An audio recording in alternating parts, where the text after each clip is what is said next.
नमस्कार, मैं आचार्य अनुपम जली कन्या राशि वाले लोगों के लिए आगामी सप्ताह का राशिफल लेकर आया हूँ। और सबसे पहले तो आप सबको गुप्त नवरात्रि की शुभकामनाएं और 23 तारीख को पड़ने वाली बसंत पंचमी की भी अग्रिम शुभकामनाएं। माता रानी आपके जीवन में सुख, शांति, समृद्धि लेकर आए, ऐसी मैं प्रार्थना करता हूँ। तो कन्या राशि की अगर हम बात करें तो इस सप्ताह के शुरू के जो 2 दिन है वो सिर्फ चिंताओं के हैं। तो जिसमें कहते हैं छोटी-मोटी अड़चन से काम पूरे हो जाएँ और एक होता है काम ही ना हो। तो छोटी-मोटी अड़चनें ही दिख रही हैं और शेष सप्ताह आपका बहुत बली है, हर प्रकार से आपके पक्ष का है। तो अगर हमारा सबसे पहले हम स्वास्थ्य की बात करें, तो स्वास्थ्य संबंधी कन्या राशि वाले लोगों की अगर हम बात करें, तो इस वक़्त अगर कोई पहले से कोई चलती आ रही समस्या है, तो उसमें भी उसका भी समाधान मिलेगा। तो स्वास्थ्य के लिहाज से पाया मजबूत है, चिंताजनक कोई बात नहीं है। हाँ, छोटे-मोटे जो मौसमी चीज़ें होती हैं, मौसम की छोटी-मोटी समस्या होती है, उसके अलावा कोई कोई बड़ी समस्या यहाँ नहीं दिखती। हाँ, पेट संबंधी छोटी-मोटी चीज़ें हो सकती हैं, इससे ज़्यादा कुछ नहीं। तो स्वास्थ्य के बाद हम प्रेम और विवाह की बात करें, तो जहाँ तक प्रेम संबंधों का सवाल है, तो इस समय प्रेम संबंधों में बड़ा उबाल-सा आया हुआ है। हमारे ज़्यादातर ग्रह आपके प्रेम संबंधों से गुज़र रहे हैं।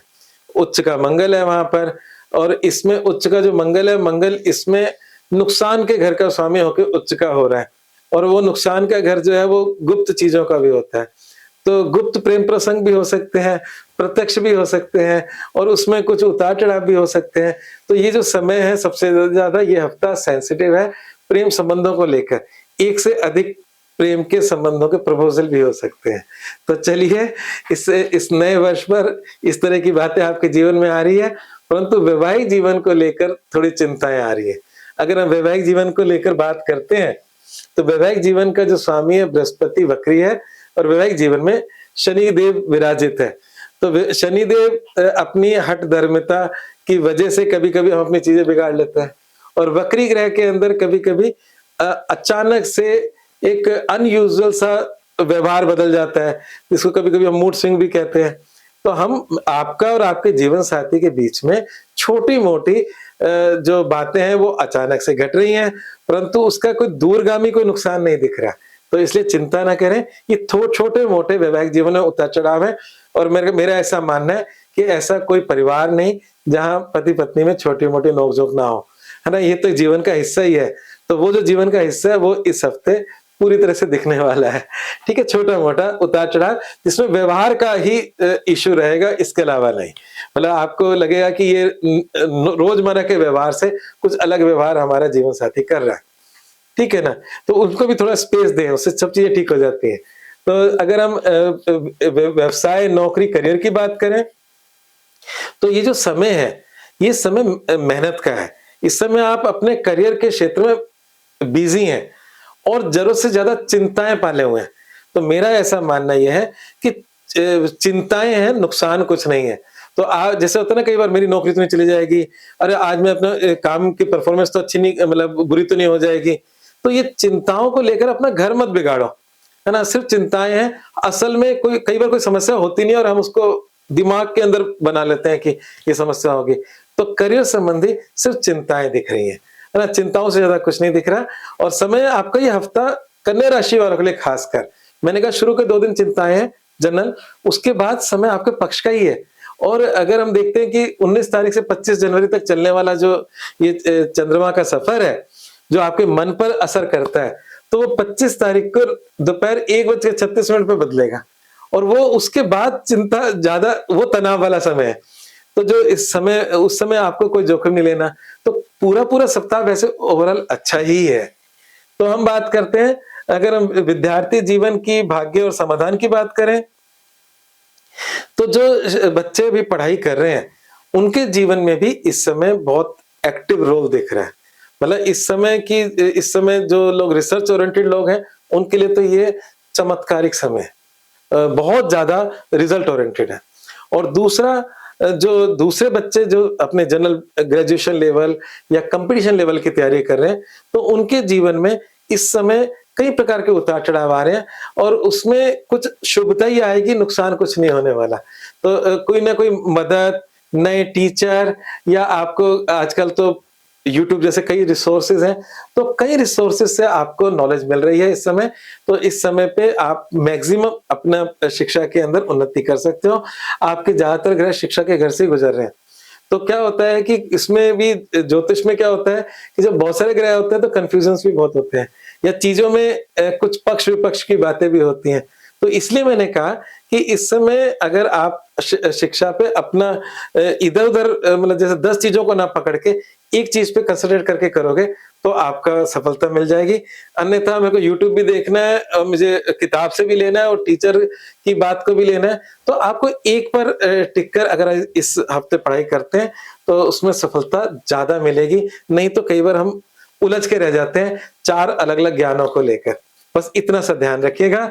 अब बात करते हैं भाग्य और समाधान की। तो समय जो है इस समय मतलब भाग्य के लिहाज से एक मिश्रित समय है। कोई ऐसा ना तो हम बुरा कह सकते हैं, ना अच्छा कह सकते हैं, मिश्रित समय है। इस समय जो ये 5 ग्रह आपके 5 ग्रह जो आपके 5वें स्थान से गुजर रहे हैं राशि के, ये 5वां घर बड़ा डिवाइन है। ये आपकी आत्मिक उन्नति का है, ये मंत्र पद का है, देवता के साथ सिद्धि का है, ईश्वर से एकाकार का है। तो इस समय अगर आप कुछ पूजा पाठ अपने जीवन में जोड़ते हो, तो उसके रिजल्ट्स आपको चमत्कारिक मिलेंगे। ये बात निश्चित समझें। जो लोग आध्यात्मिक साधनाएं कर रहे हैं, उनके लिए इस समय मतलब स्वर्णिम है। उच्च का मंगल जो कि 8वें घर का है, आध्यात्मिक साधनाओं के लिए बहुत अच्छा होता है। तो कुल मिलाकर बात है कि ये जो हफ्ता है मैं फिर बोलूँगा कि शिक्षा के लिहाज से, आध्यात्मिक साधना के लिहाज से बहुत कुछ मिल सकता है, पर इसमें समझदारी से हमें एक ही चीज़ में टिकना होगा, इससे आपको लाभ मिलेगा। और जैसा कि मैं सप्ताह को अच्छा कैसा बनाएँ और मूल मंत्र क्या है, तो उसपे हम देखते हैं कि चिड़ियों कबूतरों को दाना डालें। केतु आपके 12वें घर में है, 12वें घर का केतु कभी-कभार हमारे खर्चे अनियंत्रित कर देता है, अचानक से। केतु का मतलब ऑल ऑफ सडन।